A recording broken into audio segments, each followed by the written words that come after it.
Oi, tudo bem?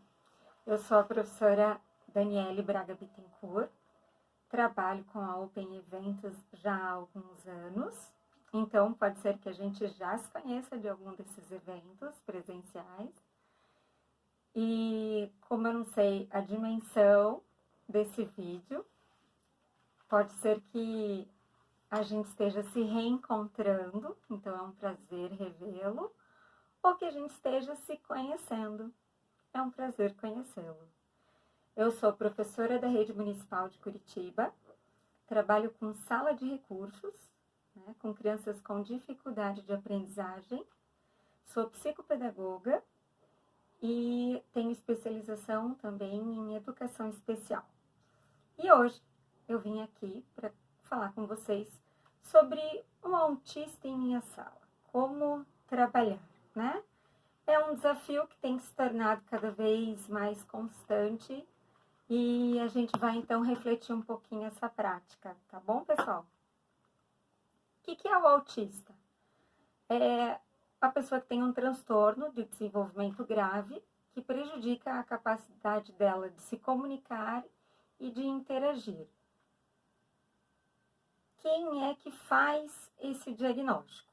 Bom, os professores são grandes responsáveis, na maioria dos casos, de identificar o autista, porque as crianças são matriculadas nas instituições e aí começam a dar sinais, conversa com a família e aí na investigação quem fará o diagnóstico será o neuropediatra ou o psiquiatra infantil, mas em muitos casos apontados pelos professores vem o laudo do espectro autista.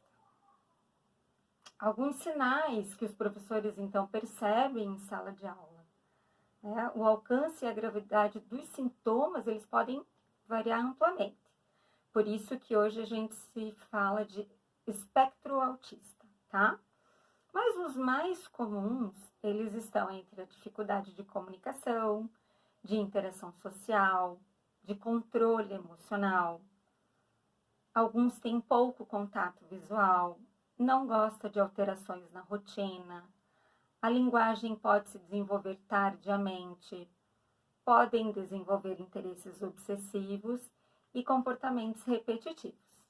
Então, através desses sinais é que os professores conversam com a equipe pedagógica e com a família, né? O autismo, ele se caracteriza, entre outros sintomas, por rigidez e inflexibilidade do pensamento, linguagem e comportamento. A criança, ela tende a adotar uma rotina própria, com rituais específicos, a apresentar grande sofrimento ao ter que abrir mão dos mesmos, como interromper gestos repetitivos ou mudar de ambiente, de rotina.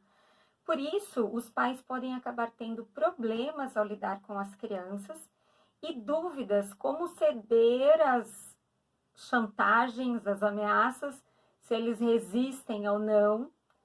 Mas o que todo pai e todo educador tem que ter em mente é que eles são crianças e precisam de limites para crescerem felizes como qualquer outra criança. Os autistas, eles podem ter no comportamento, então, além de alguns sintomas, né, que os professores percebem, pode ter agressão, pode ter automutilação, choro, falta de contato visual, gritos, hiperatividade, imitação involuntária dos movimentos da outra pessoa, impulsividade, interação social inadequada, irritabilidade, movimentos repetitivos, repetição de palavras sem sentidos, repetição sem sentido das próprias palavras ou repetição persistente de palavras ou ações. Não é um conjunto disso tudo, né? Nem todo autista desenvolve todos estes sintomas, todas essas características, certo? No desenvolvimento, então ele pode atrasar a fala e alguns podem ter dificuldades na aprendizagem. Na cognição, pode ter falta de atenção ou um intenso interesse em um número bem limitado de coisas. Ele gosta de dinossauro. E aí tudo vira em torno do dinossauro, tá? Alguns sintomas psicológicos, alguns podem ter depressão, ou simplesmente ele ignora as emoções dos outros, ele não sabe lidar com emoções. Na fala, ele pode ter um distúrbio da fala, uma perda de fala, uma fala tardia. E também é comum ele andar constantemente nas pontas dos pés, desenvolver ansiedade, falta de empatia. A falta de empatia é um traço bem comum. Sensibilidade ao som e ao tique. Eles não gostam de alguns sons, né? E então, na escola, podem ter alguns sons que irritem o autista. Por exemplo, se ele for para ensino fundamental, ainda as escolas de ensino fundamental utilizam sinos para marcar o tempo de início, o tempo de recreio, o tempo do fim. Algumas utilizam sinais que são uma buzina, outros utilizam sinais como música, mas mesmo sendo música, a música sim é mais apropriado, mas o som que vem, esse sinal, pode acabar incomodando o autista, tá? Causas do autismo é um espectro, é uma escala de desordem de nenhuma causa ainda sabida. Há, sim, diversas causas de interação que podem conduzir a algumas desordens do espectro autista.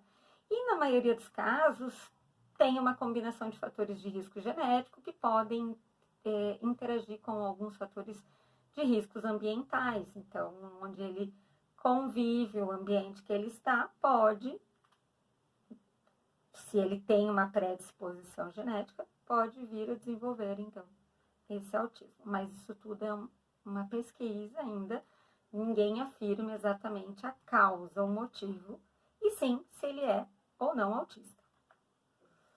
Tratamento, bom, ele é feito por meio de terapia. O reconhecimento quanto precoce, é óbvio que vai ter melhores resultados, assim como as terapias comportamentais, educacionais, familiares, podem reduzir os sintomas, né? Além de oferecer um pilar de apoio para o desenvolvimento da aprendizagem da criança, um pilar de apoio para a família, né, no trato com essa criança.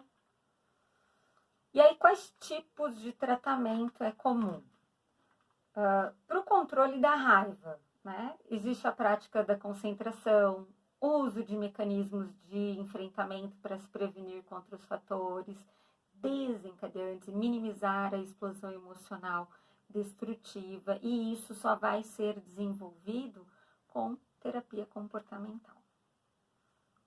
Lógico, se conseguir, yoga, meditação, também pode contribuir no tratamento.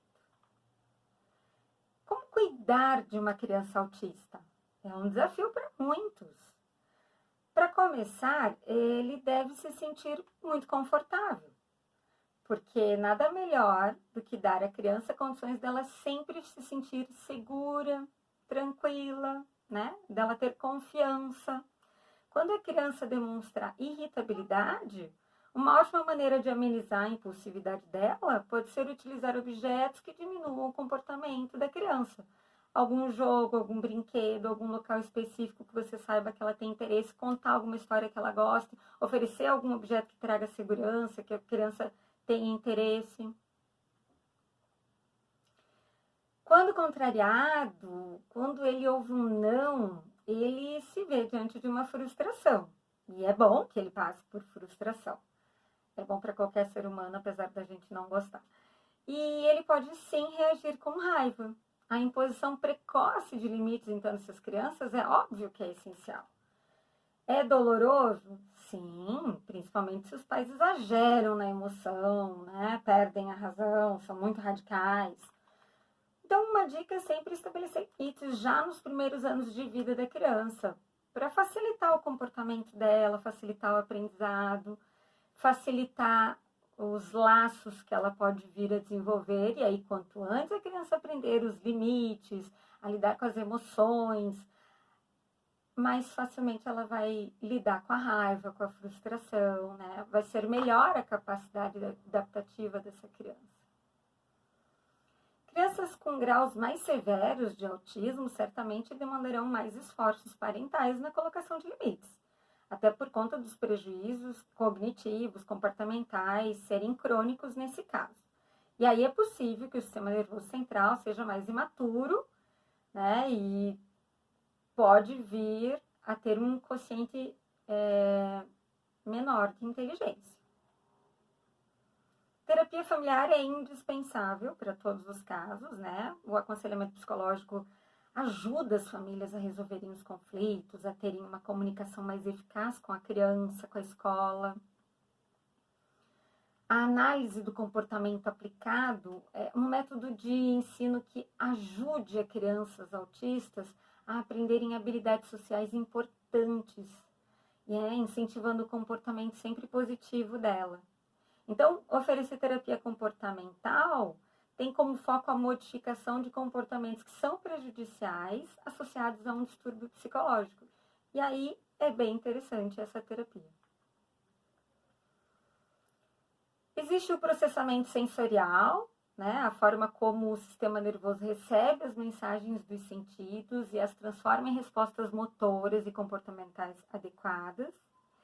Existe também opção de terapias assistidas por animais, onde eles contribuem para a melhoria do bem-estar físico e emocional, até mesmo social dos autistas.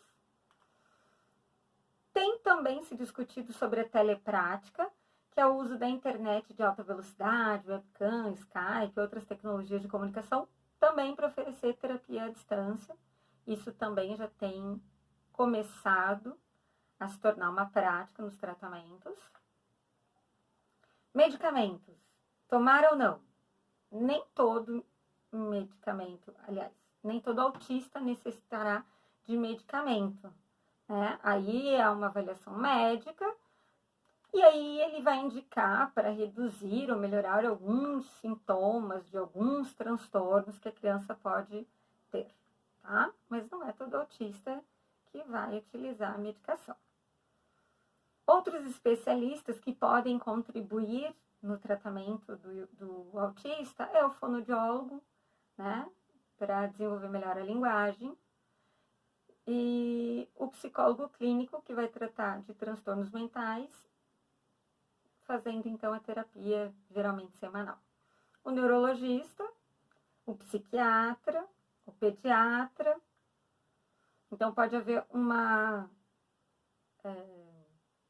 junção de todos esses tratamentos, né? Não é um único tratamento que será eficaz. Pode ser que a criança precise de vários tratamentos para ter um bom resultado. Ok, então a gente já identificou, já sabe quem é o autista e ele se matriculou na minha escola e caiu bem na minha turma. O que é que eu vou fazer agora?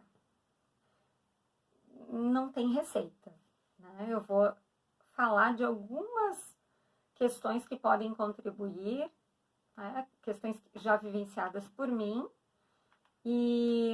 mas o melhor de tudo é a gente conhecer a família, fazer laço com essa criança, apesar de que ela tem dificuldade, né, de interação social.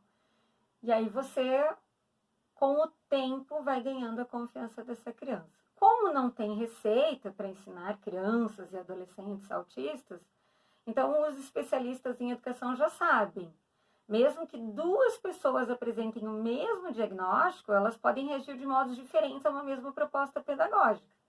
Por isso, o que funciona para um estudante autista pode não funcionar para o outro. E aí a gente vai por acerto, erro e acerto, erro e acerto, né? Essas testagens vão acontecer. Para ensinar, o professor não precisa ser especialista no transtorno, mas é importante ele conhecer, é importante ele ler a respeito. O recomendado é que se procure conhecer todos os alunos de forma individual, independente se ele tenha ou não um laudo, ele seja espectro ou não, né? Conhecer individualmente seu aluno favorece demais o processo de aprendizagem, a forma com que nós vamos fazer as nossas propostas, conhecer as estruturas familiares, as suas crenças religiosas, conhecer a sua bagagem, conhecer a sua cultura, né? Independente se ele é autista ou não, é muito importante a gente no início do ano, promover reuniões individuais para que a gente absorva um conhecimento específico de cada aluno, para a gente fazer a leitura de quem são essas crianças, para que a gente não cometa alguns equívocos. Tudo bem, o inferno está cheio de boas intenções, mas a gente tem que ser assertivo já de início, e conhecendo os nossos alunos é uma forma eficaz da gente ter sucesso. E aí a inclusão dos autistas requer uma mudança no modo como a escola pensa e como a escola faz a educação. Eu vou falar algumas estratégias para a gente trabalhar com um aluno autista. A primeira é indiscutível a necessidade de você levar o aluno para conhecer a instituição antes dele iniciar. Antes, por quê? Para ele se familiarizando com o ambiente. Você mostra qual é a sala, por qual portão ele vai entrar, onde ele vai estar, quais ambientes ele vai explorar. Conhecer, ser apresentado para alguns profissionais da instituição, né? Pessoal da secretaria, pessoal de apoio, os professores. A sua professora é indispensável que ele conheça no dia que ele for até a instituição. Então, a criança, por mais que ela não faça vínculo, não vai ser daí a primeira vez que ela vai naquele lugar quando começarem as aulas, porque ela já foi até aquele lugar. Como ele é muito metódico e ele gosta de rotina, ele vai começar uma nova rotina nessa instituição. Então, mostrar para ele elementos dessa instituição, locais dessa instituição, aonde ele estará, qual é a sua sala de aprendizagem, quais os espaços externos que ele vai poder explorar, é muito importante. Se essa escola tem sinal ou não, a gente já vai ter que pensar numa estratégia. Então, como ele tem, na maioria, transtorno do processamento sensorial, não toleram barulho. E o que a gente pode fazer de combinado? Se for uma criança do ensino fundamental, a gente combina dessa criança chegar um minutinho depois, né, desse sinal, sair uns minutinhos antes. Quando for intervalo, verificar se a família tem condições de mandar. Tem alguns fones bem grandes, assim, que abafam bastante o barulho e auxilia muito a criança daí nesse processo. Tem algumas sessões de cinema aqui em Curitiba que já estão sendo promovidas para pessoas com espectro e é oferecido esse fone, lógico que também o áudio é diminuído nessas sessões. Então, esse fone é uma opção para a hora do intervalo. Obviamente que se for uma escola grande, a criança vai ter dificuldade de sair pelo pátio, vai ter alguém estar acompanhando essa criança. Tem alguns que tem tutor, algumas crianças precisam de tutores, outros não precisam. Cada caso é avaliado junto com a equipe pedagógica para verificar a situação, para recorrer a esse tutor, para ver se há algum processo que exija, de fato, esse tutor. Mas esse tutor, ele é legal para o início, né? Mas depois também a gente tem que, enquanto professor regente, a gente tem que estabelecer alguns vínculos. Esse tutor vai acompanhá-lo no recreio, se for uma escola de ensino fundamental. Se for uma escola de educação infantil, uma instituição de educação infantil, esse tutor vai estar com ele, assim como o professor, né, em tempo integral, fazendo com que ele compreenda melhor as propostas, né? Uma terceira dica é desenvolver um relacionamento com esse aluno. Mas como, Daniela, está falando de interação, se ele não cria vínculo, o aluno não olha mesmo quando chamado pelo nome, ele não responde orientações e pedidos. É muito difícil que ele responda. Mesmo que as crianças se distanciem, é necessário que você, adulto, se aproxime. Você vai fazendo um investimento nessa relação. É um mito. Autista não quer interagir. Algumas vezes ele não quer mesmo. O fato é que não se sabe iniciar um relacionamento. Então, mesmo que ele não te olhe, que é uma característica extremamente comum, ele te ouve. E aí você vai falando, né? E vai, aos poucos, então, estabelecendo esse vínculo. Aluno muito resistente é uma característica. Ele se recusa a fazer a proposta, ele não quer. Bom, uma coisa é fato, a gente precisa estabelecer rotinas. Na educação infantil, todas as crianças gostam, precisam, né, de rotina para compreender como vai ser o período em que ela vai estar lá, para ela descobrir quais atividades ela vai desenvolver. E para o autista não é diferente. É bem importante ele entender a rotina. Então, ter para ele um quadro de rotina é fundamental. Esse quadro, sempre com estímulos visuais ou escritos, né, em fichas, porque o autista ele tem dificuldade com o imprevisível. Por isso, a rotina vai ajudar ele a reduzir a ansiedade e a responder melhor os estímulos que você propor.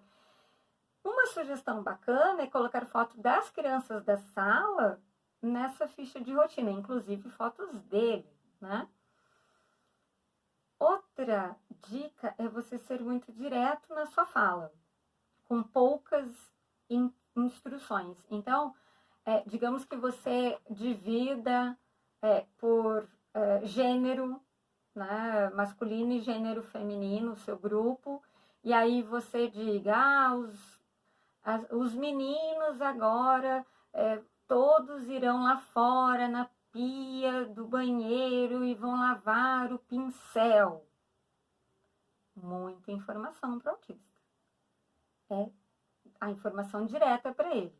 Mostrar o pincel e dizer, lavar o pincel na pia do banheiro. Ser bem objetivo.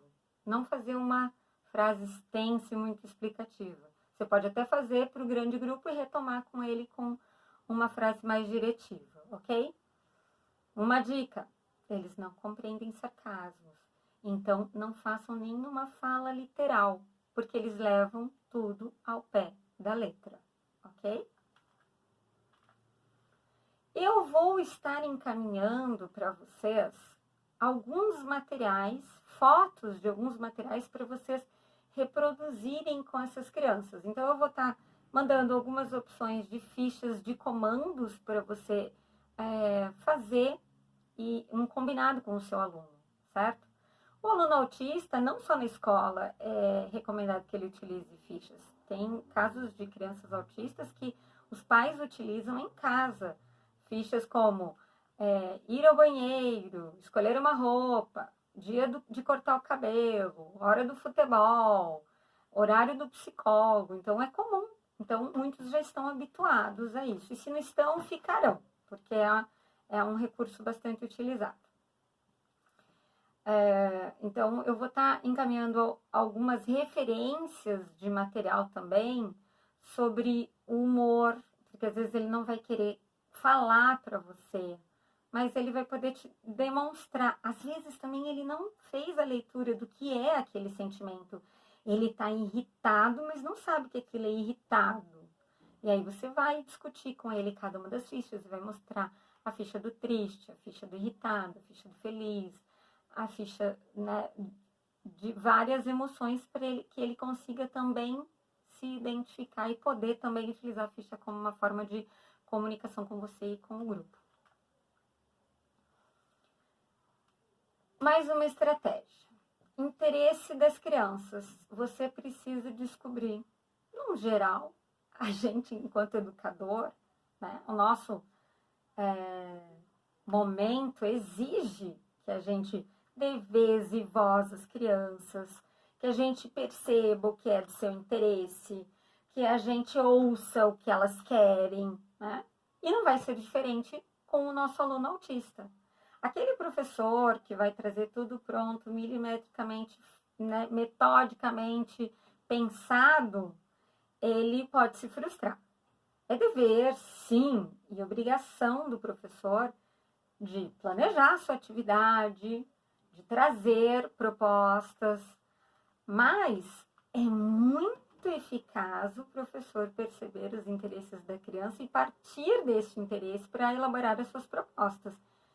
Para o autista também tem que ser assim, né? Por quê? Porque se você se utilizar de um assunto que ele tem interesse, é óbvio que você vai atrair a atenção dele. Então, bora lá discutir com a família e também perceber no cotidiano que personagem ele gosta, que música, que objeto, que história, enfim, o que instiga a atenção e curiosidade do seu aluno, para você então fazer uma proposta. Pessoal, vou estar mandando também algumas fichas, né? Para quem trabalha com ensino fundamental vai ser bacana esse tipo de material para você estar fazendo relação, tá no processo de alfabetização, para a criança ir relacionando todas as letras a alguns objetos, aí você vai estar trabalhando né, o fonema e o grafema junto com essa criança através de algumas fichas que eu vou estar encaminhando para vocês. Jogo de memória é um jogo bem legal para a gente estar propondo algumas vezes para os nossos alunos. É importante você saber que tendo um aluno autista ou outro que requer uma atenção especial, você vai ter sim que fazer atividades com uma adequação metodológica. Então, pode ser que todos vocês estejam trabalhando sobre profissões, mas que para aquele aluno a proposta seja outra, tá? E aí, é conforme você percebeu já a condição motora dele, a condição de interação, a condição de compreensão daquilo que você está propondo, tá bom?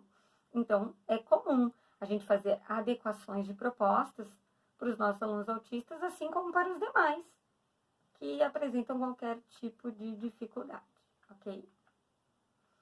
Eu vou estar encaminhando jogos que estimulam a concentração deles, para eles fazerem alguma associação, tá? E vocês poderem fazer, então, essas propostas e irem adaptando a partir daquela ideia, montando novos materiais de acordo com as temáticas que vocês têm, né? Ajudar a propor a criança a se concentrar numa atividade, a tentar fazer sozinha, né? Ajudar ela a ter essa autonomia é um grande desafio. Montar quebra-cabeça é uma proposta bem interessante, né? Ele observa a cena inteira e depois tenta reproduzir, começar com quebra-cabeças de poucas peças, e conforme o interesse dele e o desenvolvimento, a gente vai propondo novos quebra-cabeças com mais peças e aumentando o desafio, né? E há uma infinidade de quebra-cabeças. A gente pode começar com um quebra-cabeça de 2 peças. Trabalhar com classificação é muito bacana, né? Ajuda muito. Então, tem muitas atividades para desenvolvimento motor, para desenvolvimento de raciocínio lógico, para atenção, que podem melhorar muito a capacidade do nosso aluno autista. Então, trabalhar com classificação, com seriação, é sempre uma proposta interessante e, na maioria das vezes, de muito sucesso. Por exemplo, se você pegar lá potinhos coloridos, um verde, um amarelo, um vermelho, um laranja, e distribuir botões coloridos, e aí deixar com que ele, né, coloque o verde no verde, o amarelo no pote amarelo e assim sucessivamente, ele vai fazendo aquilo com muito interesse, porque ele vai ter condição de fazer aquilo sozinho, e você vai estar desenvolvendo a atenção dele, vai estar fazendo classificação de objetos, né? E vai estar mostrando para ele que as suas propostas podem ser propostas bem legais, né? Jogos de associação, então mostrar para eles cartelas que contenham cores, por exemplo. Então, na primeira fileira tem lá 3 bolinhas, amarela, verde e vermelha. Daí, na segunda fileira, tá verde, amarela e vermelha. E aí, na terceira fileira, ele precisa completar, né, uma sequência diferente. Ou você propor essa cartela, dar uma cartela em branco e pedir para ele ou pintar, né, das cores que ele está vendo, ou associar materiais daquela cor para ele fazer idêntico ao que está ali na cartela que você está propondo. São coisas muito simples e que tem um sucesso muito interessante. Trabalhar com formas geométricas de vários tamanhos, fazer uma sequência, por exemplo, dar uma cartelinha com um triângulo pequeno amarelo, um triângulo grande verde, daí de novo um triângulo pequeno amarelo, aí de novo um triângulo verde grande. Aí dá uma cartelinha para ele completar, põe lá, só um triângulo amarelo. Aí ele tem que observar a cartela que você deu primeiro, e aí ele tem que verificar qual vai ser o próximo triângulo. Ele vai ver, é um verde grande, e assim sucessivamente. São atividades simples e que eles se interessam, né? Fazer relação de número com quantidade, fazer relação de sombra com um objeto. Na verdade, prof, como não tem receita própria, você vai descobrir qual vai ser a melhor estratégia. Eu dei algumas dicas de coisas que eu já desenvolvi, de coisas que eu já trabalhei, e que isso sirva de inspiração para você conseguir desenvolver um bom trabalho, traçar uma boa estratégia e obter bons resultados com os seus alunos. Mas lembre-se, mesmo que no próximo ano você venha a ter um aluno autista, eles não serão a mesma criança, portanto, você vai ter uma bagagem, mas vai precisar descobrir novos caminhos e traçar, então, um novo trabalho para esse aluno. Eu espero ter contribuído, né? Espero que tenha sido uma boa reflexão para você, professor. Talvez a gente volte a se encontrar, né? Aqui por vídeos ou presencialmente, não sei. Se você quiser, pode me seguir lá no Instagram, é Daniele com 2 L's, Braga Bittencourt. Vai ser um prazer partilhar algumas questões com vocês, pedagógicas, para a gente poder refletir. Ou a gente se encontra pela Open Events. Até a próxima, pessoal!